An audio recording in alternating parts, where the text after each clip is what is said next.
This is a quick video call tutorial for doctors using the SmartCare Doc app. First, make sure you have the app installed. To install the app, go to the App Store on an iPhone or Google Play on an Android.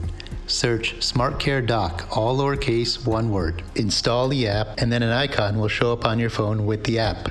Then, open the app. Log into your account or register to create an account for the first time.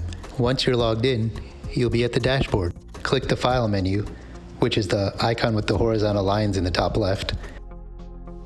Select Join Meeting from the File menu, and you'll see the Join Meeting screen. You'll choose a simple meeting code and inform the patient by phone, text, or email. Enter the meeting code, and your name appears below it. Then click the Join Meeting button. Then, you'll see the patient on your video screen.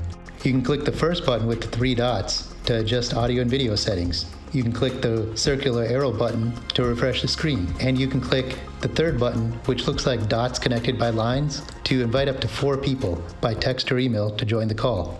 They must have a SmartCare Doc account to join the call. And you can also select Hang Up to end the call. Thanks for watching this quick tutorial for the SmartCare Doc app.